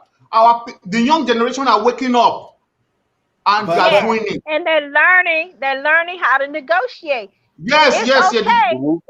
The young generation, listen, it's okay that you don't know the skills or don't have the skills, but they should have built in within 10 years, my citizens will be up to par to take over this and master the skills. You never let anybody come into your house and take over and give you nothing. Africa has to think for themselves. Already we are thinking. Walter Rodney talked about how Europe underdeveloped Africa. That's fine, well and good. But we have to turn the page to how Africa will develop Africa. We are turning it. We are turning the page. Which I'm gonna have to jump in. Because which leads me to this next one. Does capitalism fund racism? Because all I'm hearing when it deals with Africa as right now getting their footing on how to run their countries, how to keep their resources within their country, that is it because of racism how Africa is and also how country here in America is. Does capitalism fuel racism? Go ahead, B. Johnson. Go home, Mr. Let me say this one for you, Mr. I won't say it fuels it. I will not say that it's the complete unilateral cause, but the true function of capitalism is minimal effort, maximum gain. That is it. So, you know what you call that? In macroeconomy, This is how racism does play in part. When you're like what teacher's saying, when you're speaking, if I'm a white man or somebody outside the black race coming in, like say with the Sinhalese, I see that they have these resources, but they don't have any technology or accessible labor right now. That means I can pay them the smallest minimal satisfactory amount and just bring my people in to bring it out. That is how it works. So if you want to talk about numbers, I can invest instead of the standard 12 to 15%, I can invest 7 or maybe 5%, take that other percentage that will go into the standard and put that into my crew to come in. And now I've made 80, 90%, almost 100% markup on what I would have made had I did a deal like teacher suggested. Yes, so to answer Donnell's question, racism does play a part, and it is one of the major factors that comes in to capitalism when operating, because you will look at individuals like that. Home show, because I've been sitting back, just been listening also, so I'm gonna go ahead and get because this one really gets me when it comes to like capitalism and racism. So with that being said, B. Johnson, here's my thing. When I'm all about after fact. I'm not talking about the process, because that's how people like to deflect off that. They want to talk about capitalism. They want to talk about, well, I want to start my own business. I'm just trying to maximize what I'm trying to, maximize my money and try to cut corners. I understand that part. Everybody want to be an entrepreneur. But after the fact, when those condos, when it's finished being built in low income communities, which they wouldn't find themselves dead living in, but since it got kicked out because of the war on drugs, because of that, freaking heavily policed areas, or people just getting evicted because of the banking industry. So now you got these houses being sold for pennies on the dollar, and you got these rich realtor companies and entrepreneurs buying up all this land and knocking all these houses down or remodeling these homes and skyrocketing the economy there, meaning that if teachers living down the street and the house you've been living there for 10 years, and let's say the rent's like $450, now all of a sudden that's like a skyrocket to $1,000. It's just like, yo, what the heck is going on? So and then when these condos and all these buildings are done being built, they know that people that look like you, Mr. O, that look like Cheech, that look like myself, that look like Beast Johnson, will not have a chance to afford it. But then when you but see, and then also another thing that kills me too, when these landowners or building owners, whatever they want to call themselves, get called out on, hey, y'all, why y'all doing gentrification? Why are you kicking out all the black people, making our rents higher, or just kicking us out, period? Why are you doing this? This is racism. They will quickly try to move in people that look like us, as let's say make a reasonable amount of money to afford to live in one of those apartments, to say that, we're not racist. Because look, we got Michael Jordan, he has a room here. Look, LeBron James, he got the whole entire floor. We're not racist. We got black people to live here. That is my biggest issue. And that's why I feel, and I like how you broke it down, Bichon, when you say it's part of it. For me, at first, yes, it's part of it. There are minority who have that power. Do you know that the owner of Gatwick Airport and Heathrow Airport in England, in London, is a Nigerian? He owns 95% of the shares. We are beating them on their ground. So that's what we need to do in the US. You need to win at home. Win at home. Win at home. Win at home. Win anywhere you have to win, but win. Yeah, and I embrace that. And so when I go ahead. There's a problem with what he just said. That's the capitalistic mindset right there. Just win. Doesn't matter how, just win. I said black people should know how to play the game. Yeah, and it's true, and I agree with you. I'll say the same thing. You got to hit them. You got to do the same thing, but you got to do it worse. You got to give them the devil's deal. What we as black people got to do, we got to give them the devil's deal. Right. Yes. No, yes. We are in the capitalist world. We play the game. Going back to Mark's question about the resources. If Africa would take back its resources, it would start World War III for sure, because it would. That's how they make their money off of African resources. Where Africa. They're exploiting South America too. They're exploiting Asia. It's not only Africa. But we're talking specifically about Africa got the reclaiming its resources. Yeah. We're talking about Africa reclaiming its resources. If Africa takes back its resources, shut its doors, shut its borders, within 24 hours, there will be airplanes bombing Africa. If we close our border, there will be no telephones, there will be no communication, and we cannot grow. Even between ourselves, we are fighting ourselves. We have to all play the game. Okay, but what I'm saying is, he talked about the conflict diamonds. If Africa took control of its natural resources, manufactured them, and offered them back to the world, that is getting in the game. Right now, Africa is not in the game because they're allowing foreigners to control their resources. They're allowing them to control their resources because Africa is the richest continent in the world, but they claim the quality of living is low. It can be heightened if, in fact, they took over their resources and made the same monies that the foreigners were making on their own resources. Sorry, just stop everybody. Just stop. Let's stop for a minute. Let's stop for a minute.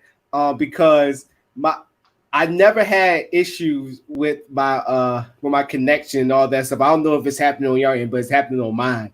So that's only telling me that it's striking a nerve with some people. That's my Of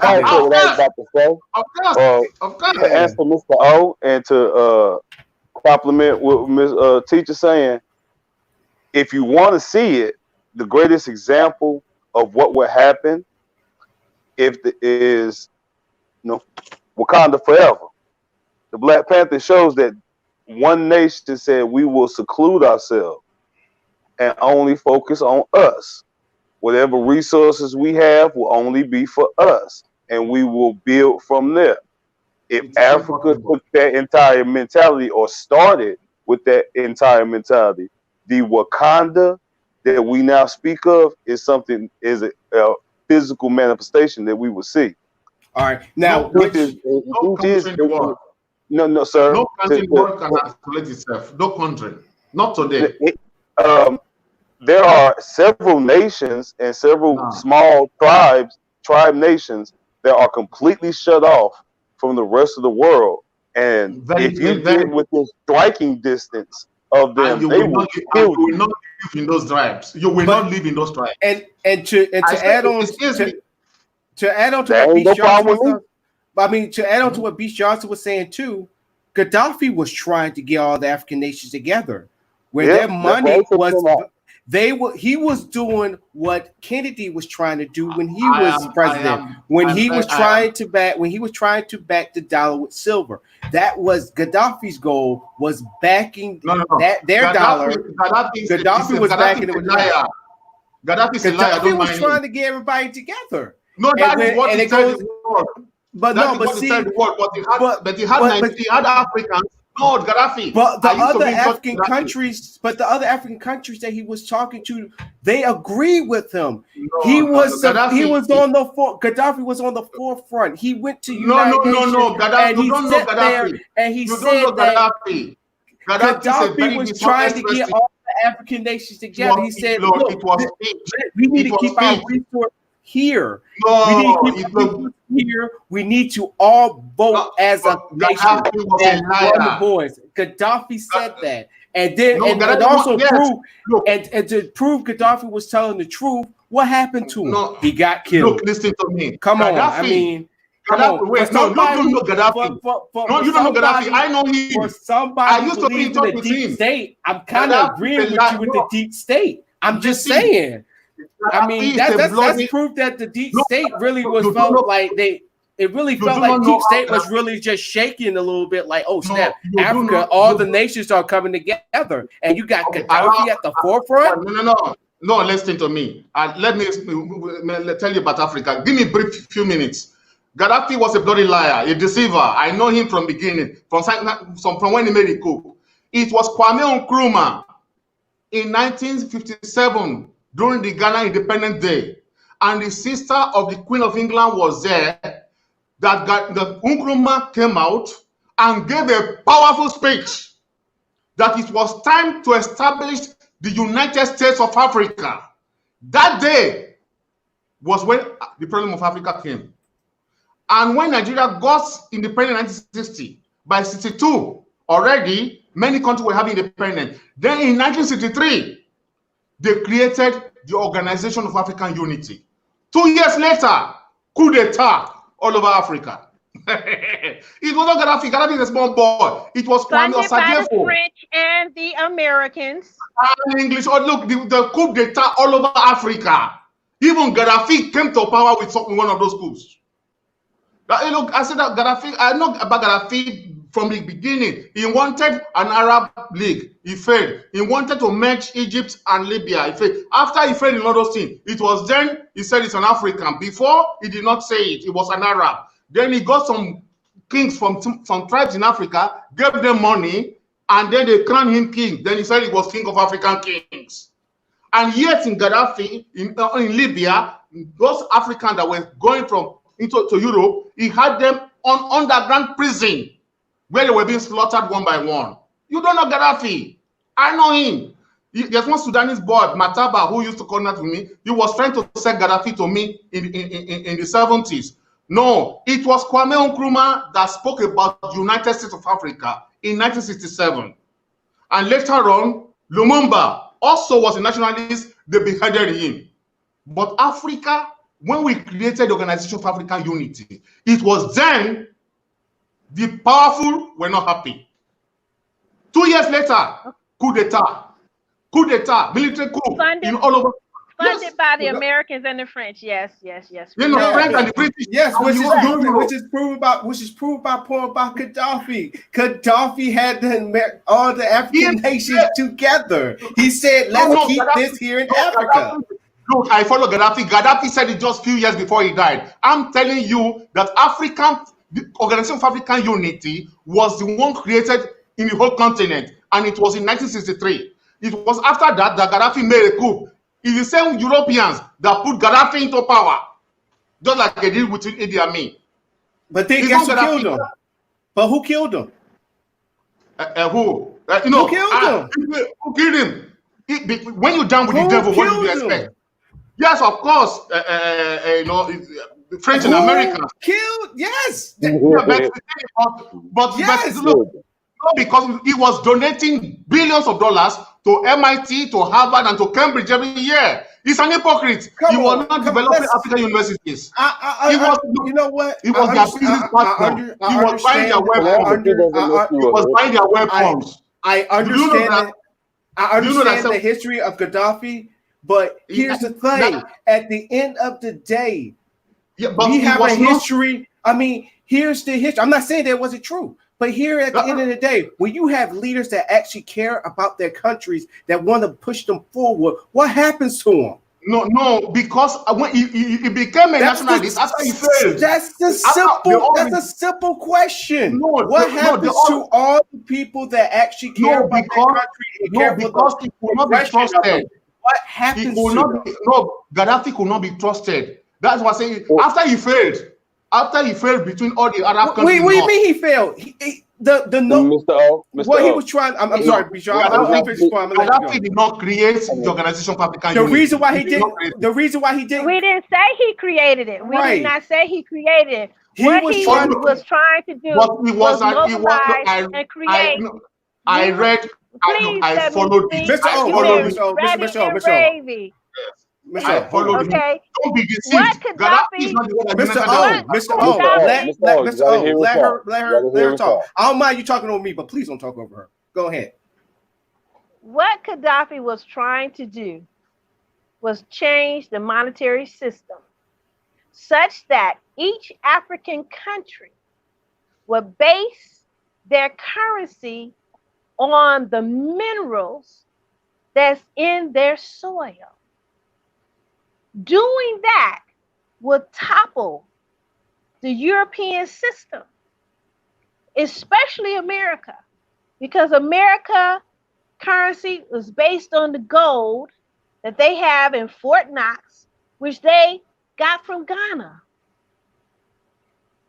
If, in fact, they were able to turn that system over, where America and the other superpowers think that they were so rich, they would turn the system upside down, and what you thought was wealthy would become the poorest nations in the world, because their actual natural land lacks that natural resource. You are ignorant about Africa. They killed Gaddafi. You are ignorant about Africa. I will tell you that on my own. Nigeria, when Nigeria got independence in 1960, the money we spent was pure gold. Pure gold. Nigerian pound was worth more than the British pound sterling. It was worth more than $3.50.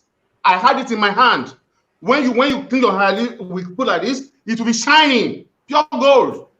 It was after the Civil War that Nigerians bought weapons, got into trouble, and then devalued the money. Well, that's why we had our own money. The Francophone countries did not have, but the Anglophone did have. It was later we fucked up the money. But we had that's why I said all those returning to Gaddafi was pure rhetoric. That man was a racist. But what I'm saying is, Mr. O, all you're saying is true. But my point, I'm going to the end game. I could care less about the potatoes. I'm talking about the end game. If Gaddafi was that bad of a leader that he didn't care about the people, didn't care about Africa or his country that he was defending, you think he'd still be alive now? Look, that's the question you should be asking. No, the thing is that African leaders did not listen to him because they knew him. And I can care less about the African leaders right now. I'm talking about Gaddafi. If he was that bad, would you think that he still would be alive? No. For somebody who don't believe in the deep state, I think it's just another word. You think he still would be alive? I care less about history. Would he still be alive if he was that horrible of a person? There was already a rebellion against him. There was already a rebellion against him before he died. You have to know he could not unite the country anymore. There was a rebellion. There was a rebellion. Mr. I'm asking you, Mr. I'm asking you a simple question. I'm asking you a simple question. Yes or no? If he was that much of, because I'm getting to a point here. If he was a horrible leader, as you say he is, would you think he'd still be alive? No, it will not be alive because Africa has such dictators like Bokassa, like Idi Amin, like Mobutu Sese Seko. After sometimes the people revolted, and in Libya, hold up. Time out.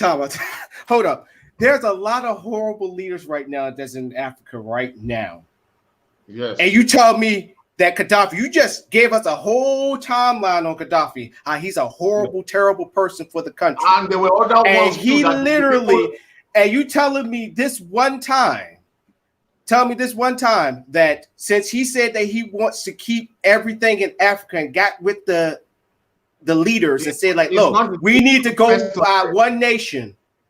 It's not the first to say it. It's stole it from Nkrumah. It was Nkrumah that said it in 1957. That is why in 1963 they created the Organization for African Unity because we wanted to create one country out of Africa. That it was in my present. Okay, go ahead. And there's many leaders still advocating for that same idea. And that we want. The African, look, you people don't know. Already Africa has already a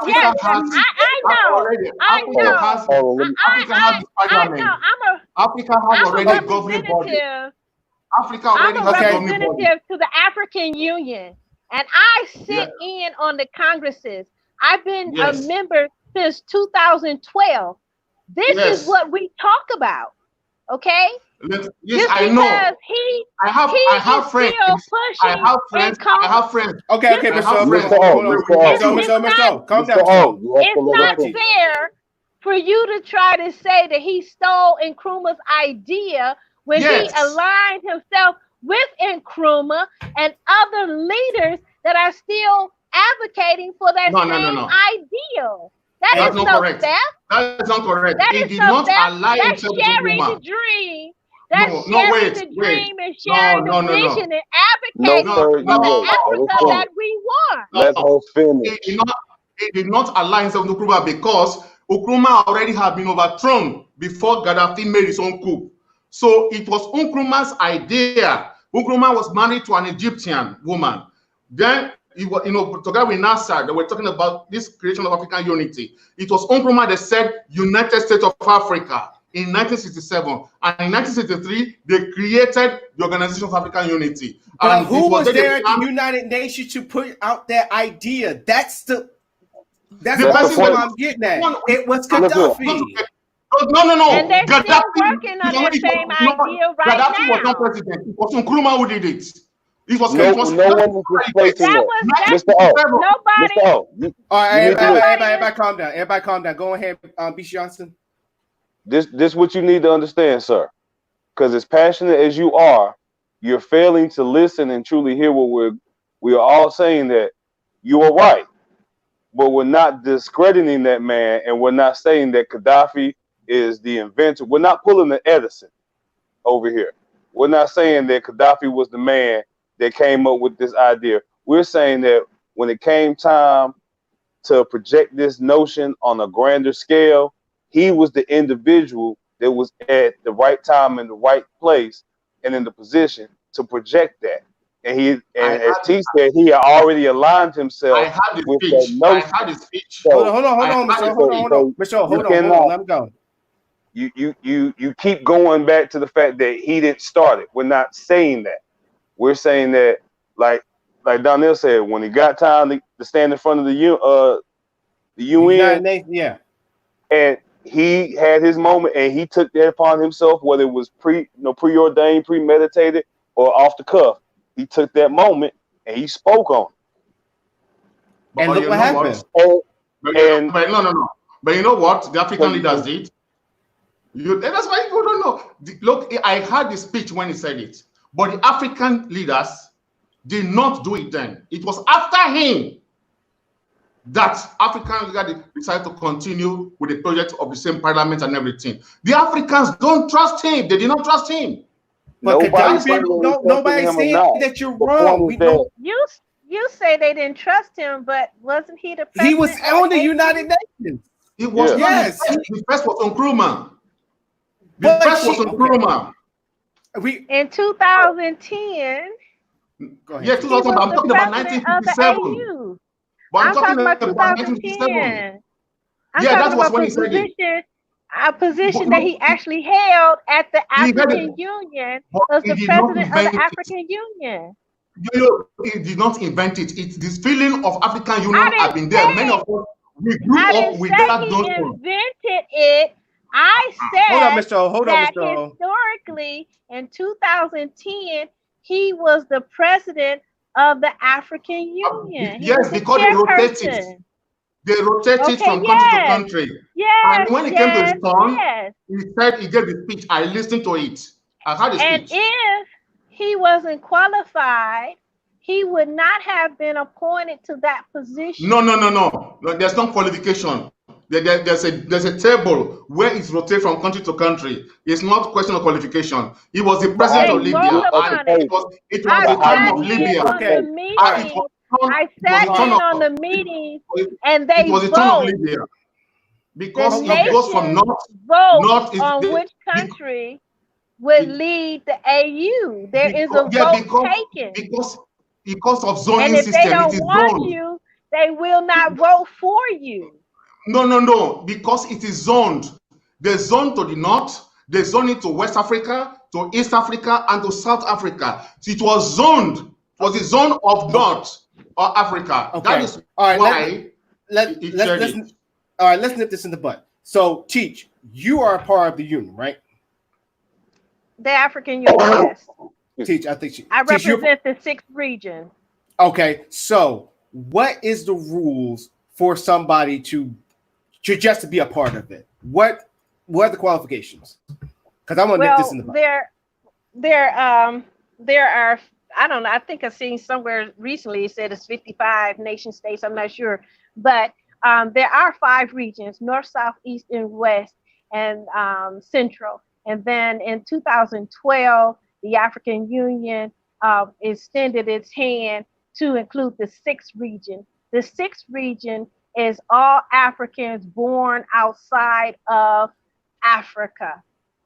So there are 20 seats that are given for the diaspora. The United States has 4 seats, and I fill 1 seat. The other 3 seats are still left vacant. Each time that there is a summit, they go through a vetting process, or that they have their vote. and they decide who will be in that position for the next term. And depending on what the position, the term has different limits. So they vote on who would take that position at the given time. All right. So my question is this, so we can nip this all in the butt, so no more going back and forth. Yeah. Did Gaddafi met those qualifications? Because it was zoned to the north. Mr. O. Hold on. Okay, sorry. I'm getting to my point. Go ahead. Wait, say again, Teach. I said, yes, he did. He did. So he was a part of the union for a while. All the countries in Africa, all the countries, and he would have been in the northern region that would have served with Libya, Tunisia, Egypt, Algeria, and Morocco. Morocco now is West Africa. So okay. So let me go ahead and leave on this point about Gaddafi, and then our boy Dan, he brought up the deep state. Like in my first part of the show, I don't believe in a deep state. I think it's just another word. For me, when you hear deep state, you would think it'd be more secretive. It's just like the Illuminati. You hear all the freaking time, which I still go back to Dick Gregory. If you or anybody else that know more about it, you don't know nothing. If you've never been a politician before, once again, it's like Beast Johnson telling me how he knows how I am of a soldier, but he never became a soldier. So with that being said, right, and so that's why I don't believe in a deep state or the Illuminati. Do I believe that there are entities that made the things happen? Yes, I do believe that, because when you got the money, you have the power, you have the influence. But don't give it a different mysterious name of like the Illuminati and deep state. But anyways, throw that out the way. But my point is, as me, this is coming from me learning history, one thing I realized about leaders, definitely of foreign countries, when they really try to push their countries out of like imperialism or colonialism and say, look, we're going to do it our way now, we're not going to do it your way, they end up getting killed. And they end up getting killed. And this is the point I'm trying to get at with Gaddafi. Mr. O, I'm not saying all the history that you said on him is not true. I'm not saying that whatsoever, none. But people can come to their senses. Like, I do believe people can change even after they have like a crazy ass history. I believe with a person, knock on wood, who, let's say they abused their kid, and their kid finally fights back and never sees them again, have that epiphany like, damn, I really did fuck my kid up. You know, I really want to see my grandkids, or I really want them to be alongside my deathbed when I pass away, where everything in life hits them and like, oh shit, let me make it right. In your case, Mr. O, that was that time when he was trying to get all the African nations together. Don't interrupt me. I'm just going to my point. To get them together, to be like, we can do this by ourselves, keep our resources here in Africa. If they want something to resources from us, guess what? We all have to come together and let them know, going back to what Cheech says, these are our terms. This is what we agree to. Bam. Sign it, read it, sign it. If you don't like it, so be it. We still gonna be good over here. And then under the previous administration before this one, he was killed. And then he was replaced. And that's the point I'm trying to make. Because if he was that bad of a leader, like Africa still got a lot of bad leadership going on in Africa right now as we speak. And the reason why they're still there is because they was appointed by the great red, white, and blue, and then also France, like Cheech was saying, to put these leaders up in there to keep them subdued and have their countries keep running as badly as they are. And that's the point I was trying to get at. Yeah, okay, I'm telling you now that before Gaddafi, we had Lumumba, who really was a Pan-Africanist. They slaughtered him. Then we had Sekou Touré of Guinea. He's the one who did what he was saying. When Guinea got independent, he kicked the asses away of all the French people. He wanted to do the same on his own. Of course, he lived until old, but his country was never developed. Then we have Thomas Sankore of Burkina Faso, who started a strong development. He kicked away the French. He even got the people to work to revive the railways. They bribed his own best friend to kill him. Oh. Yeah, Africa had some, but they killed them. Then in Nigeria, they killed 4. In 1965, they killed Zik of Africa. They killed Tafawa Balewa. They killed Akintola. And then they killed Okotiabo from my tribe. They were the people that were ready. That's why they call Zik of Africa. So, you know, man, there were many that were killed on the way. We know it. Yeah. We know it. But the one that really pained most of us was Patrice Lumumba. Because he was rebellious. And they got his own friend to cut off his head. That was Mobutu Sese Seko, that later on became one of the richest men in the world. He was giving all the diamonds for the powerful. Right. And once again, so all of what you're saying is a nail on the head. I'm not saying what Gaddafi did made him like a messiah or this great guy. I'm not saying that at all. I was just saying that he saw the writing on the wall and like saying, I'm sick and tired of all the resources coming down from Africa. We need to all come together and do something. But we actually went over time. Any last point before we go into our final thoughts? I'll start with you, Mr. O. Well, it has been very good as usual. Your program is a very, very good one, very enlightening. Yeah, because we got you, Mr. O. Shoot, you part of the panel. we have a challenge. We know the problems. It is now time for us to begin to plan how we can find solution. Oh, but we have to start proposing. Where do we go from here? Right. We cannot spend all the night crying about the evil. It is time we confront the evil. And how do we confront the evil? I will suggest we go that way so that our children will inherit a better world. Gotcha. Any last points, Beast Johnson, before we go into final thoughts? This has been a very, very enthusiastic and rousing conversation. Not boring at all. No. No, this is what you get when you watch our show. Enthusiasm. Yes. Yes. Go ahead, Teach. Any last points? I would just like to say that it was a good show. But I think that it was a good show. But I think we must use some constraint. I think that we have to be respectful so that we may hear everything that each one of us has to say. All of us have a different opinion and we have a valuable opinion. But when we talk across one another, we lose it. When 2 or 3 people are talking, it's just chaos. And if we want to solve the problem, then we have to take time to be respectful of one another when we speak. Yeah. Also, one last thing. Only thing I gotta say is this: I'm working on that, and it's going to be implemented on Friday.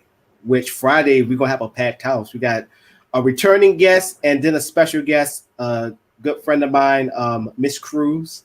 She's going to be on the show, and also a returning guest, Miss Duckworth, civil rights activist in Michigan. She will be joining us, giving a little bit of girl power. So it's be 3 on 3.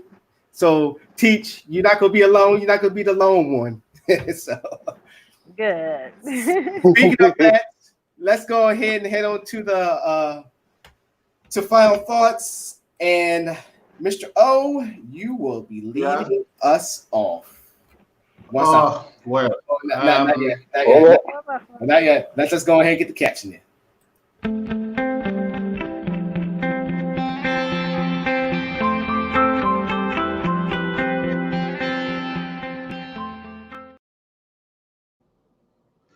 yes, when it comes to the matter of blackness, my blood boils, and it has been so since 1963, when I was in the primary school.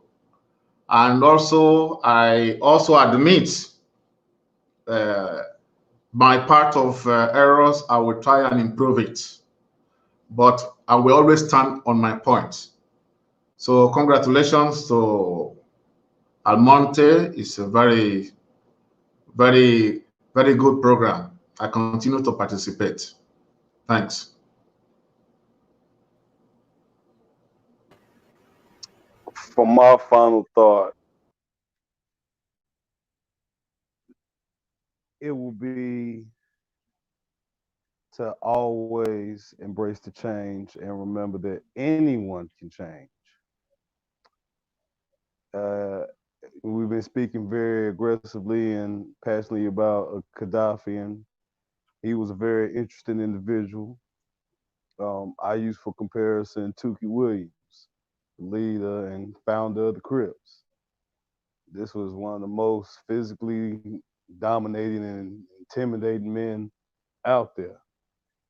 And he sparked what we now go through now, but he made that change. And at the end of his life, he took all that energy to deflect and to educate those about the true dangers of that particular endeavor. So always remember that change is evident and change is present, and that anybody can change. So, like we say with Mr. O, have some hope. It can always get better. And that's mine for the night. The reason why I'm going at this time because I don't want to follow up after Teach. So Teach, she got the she got the closing. She got the curtain call. But my final thought is this: we're stacked. We got a full menu of new things coming up on this show. So going on about from Friday. Like I said, we're going to have my Bell Buddy Cruz. She's going to be on the show promoting her book. Then also on a returning guest, Miss Duckworth. She's a civil rights activist actively protesting in the streets of Michigan. She will be returning on this show. So Friday is going to be a stacked card, as they would say in wrestling. Then Monday, we will have my boy Iron Mike. Iron Mike, he's not only just a music producer, he also an actor as well, and also an entrepreneur. He will be on the show on Monday. And then Wednesday, we have our small business spotlight, where we have Cheddar Boy Popcorn. There's a local business out here in my neck of the woods that's going to be on the show. And before that show, I'm definitely got to get some of that good popcorn, which I'm going to pass out to the crew and all that stuff. So I'm sending y'all their credentials and all that stuff so you can get some popcorn yourselves. This show's for real. This show, like I said, I didn't say it, but I'm going to say it right now. We on the same sheet of music, but we all playing a different instrument. So it may sound like it's, everybody's going crazy and all that stuff, but we are all on the same path. It's just like you driving, let's say, on a trip, and you just have everybody arguing, but guess what? We all going in the same direction. We all going to the same place. We just got different ways of doing it. So, first of all, I'd like to thank everybody for tuning into the show. Once again, tell your mama, your daddy, your side chick, your side pieces. Please don't have your kids watch the show because you get very vulgar real quick. Just tell people about this show. This show is very informative. We're not like the CNNs. We're not like the Fox Newses. We also not like all the other shows, quote unquote, that's on Facebook that just want to talk about gossip. we talk about real issues, but we also talk about the solutions. We're not here just to vent. We're not here just to tell you what you need to do. These are coming from us, and then we just give you the power to do the rest of doing your proper research. So on behalf of all the panel, thank y'all for tuning in. Teach, take it away. Our ancestors are calling us from the north, the south, the east, the west, central, and also the sixth region to come together, to reason together, to rebuild and work and re-energize that new Africa. Africa is moving to a new glory, and only with the gifts that are given to each and every one of us, that we bring those gifts and work in those gifts. Because it is said that your gift will bring you before great men. And we're looking for a new Africa. We're looking for an Africa we can be proud of, the Africa that we want, that's filled with technology, that's filled with groundbreaking news, that's filled with everything that the world wants and needs. And once Africa realigns itself and reinvents itself, Africa will rise. Africa is rising. Africa is rising. And ladies and gentlemen, once again, that has been another great show. Can't wait for Friday. Teach gonna have her reinforcements. And if today is any indication of how Friday is going to be, I cannot wait. On behalf of myself, the host Donnell Monte Morris, Anita Joe, aka Cheech, Mr. O, I'm gonna start calling him Mr. Hope. Mr. O Hope. Hope O. I'm telling you, if Hope was a person, y'all looking at him. That's Mr. O. And then our boy Beast Johnson. Thank y'all for tuning into the show. And also, by the way, the network is up, and me and Beast Johnson are currently working on it. So we will let y'all know much more of the parameters and all that great stuff. Can't wait to produce a show for Nia Joe, and then also Mr. O. Oh my gosh, I can't imagine him have his own show. We're not gonna get. We're Mr. O. We're not giving you a call-in show.